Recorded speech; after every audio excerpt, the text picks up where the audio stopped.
Hey everybody, Joe here. Back with another watch review, I guess you can call it, since I've had it now for a couple days.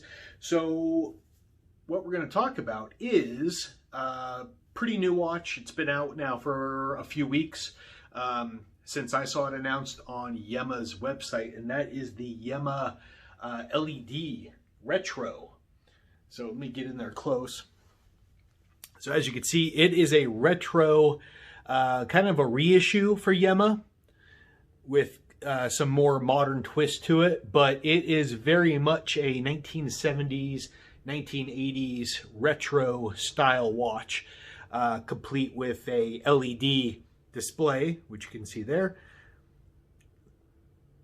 So I saw these announced sometime in October, and I thought to myself, that's a little weird, it's kind of funky. That was basically it, but I found that it was just kind of in my brain. It was just kind of chewing at me going, yeah, maybe I should buy one, maybe. And then Yema announced the bronze G&T limited editions, and I snagged one of those. That won't be here until February, so that'll be a whole nother review thing then, but for now we wait.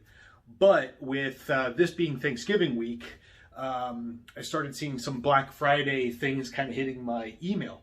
And Yema put out a Black Friday sale for a lot of watches in their inventory, one of them being the retro LEDs.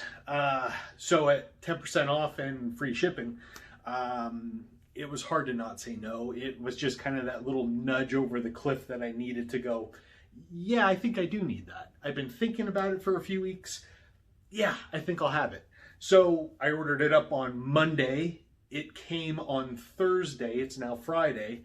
So that DHL international shipping is pretty spot on. I tell you, I can't get some things shipped from Texas to where I am in Seattle in under 2 weeks. And within 4 days, I had a watch from France. So that's neither here nor there. It's just my compliments to international shipping.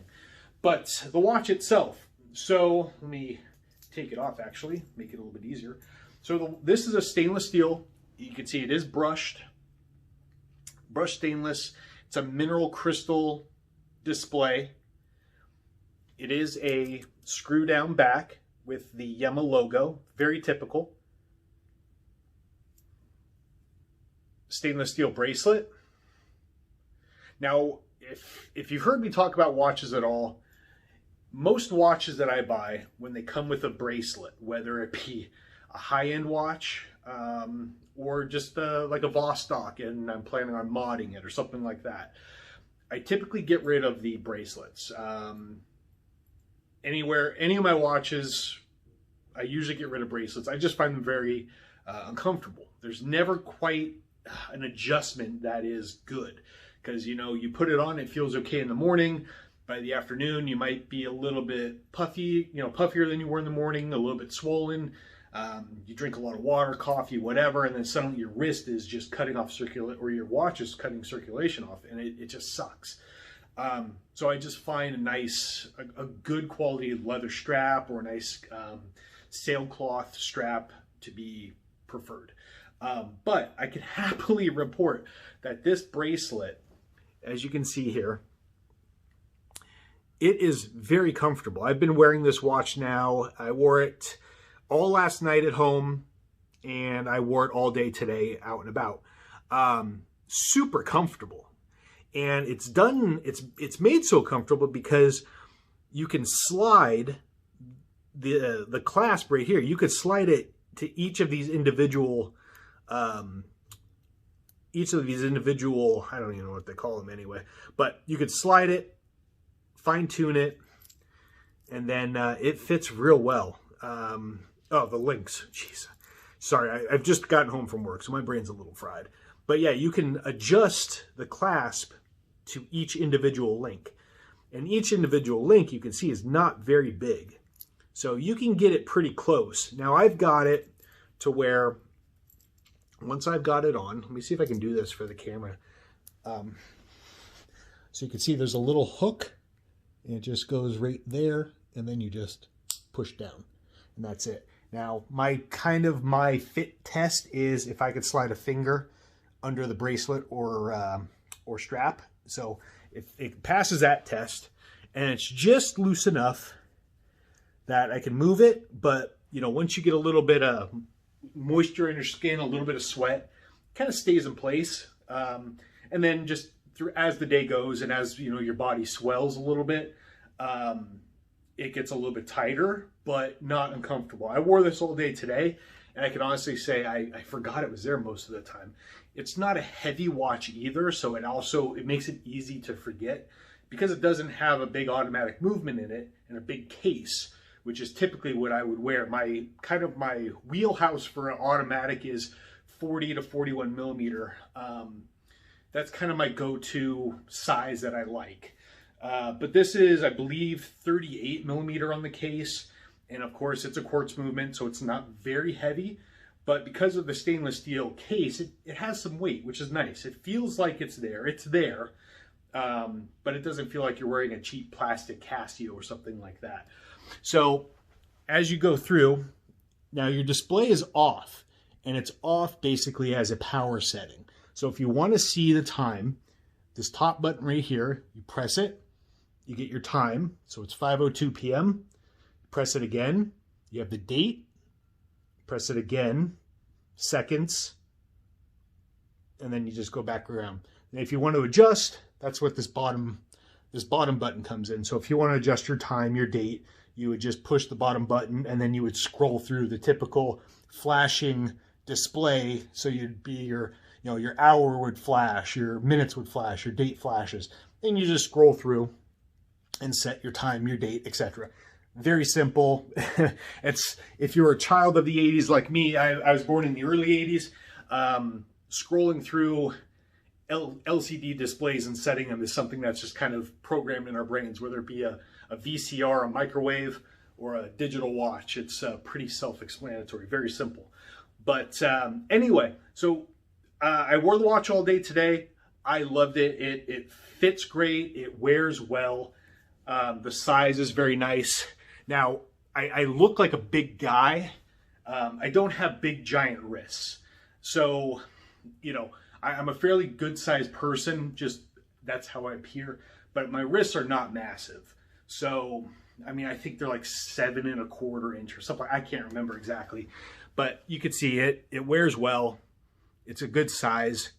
You know, I have medium-sized hands, so you can kind of get a good size comparison for kind of where it's at. Like I said, it's very lightweight.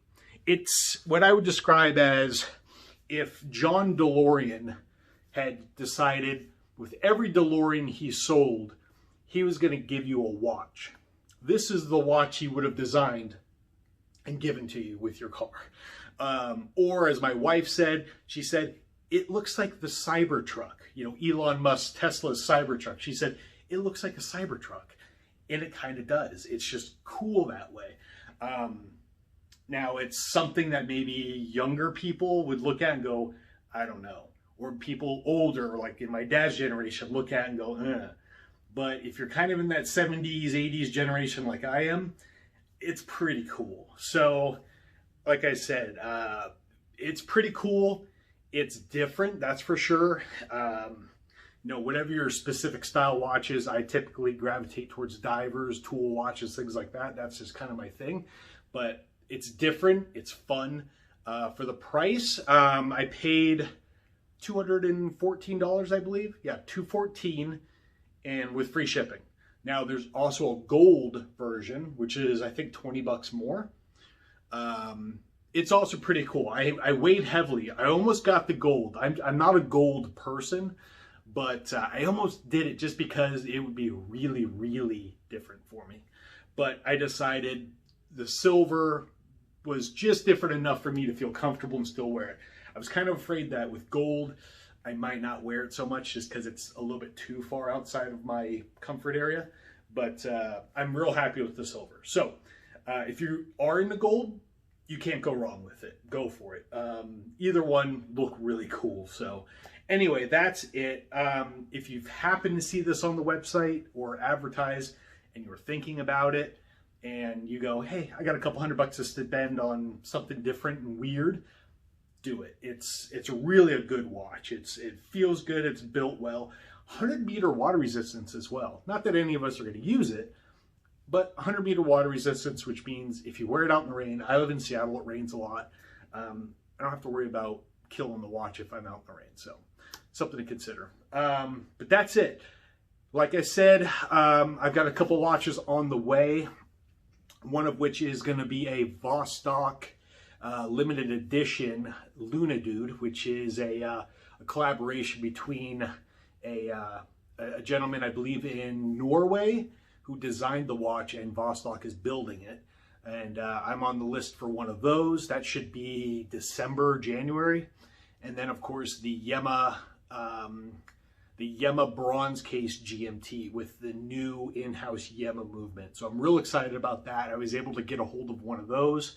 That'll be February, I believe. So we've got a few things coming. In the meantime, enjoy your holidays, wherever you're at, stay safe. If you're in quarantine and all that kind of stuff, we're all feeling it. Feel for you. Stay safe. Try to stay positive and all that good stuff, and this will all pass, and then we can get back into normalcy. But until then, enjoy. If I have anything interesting to post or put online or whatever, I will. If you have any comments, questions, put them in. I'll try to get to them if I can. Other than that, take care of each other, and go Liverpool.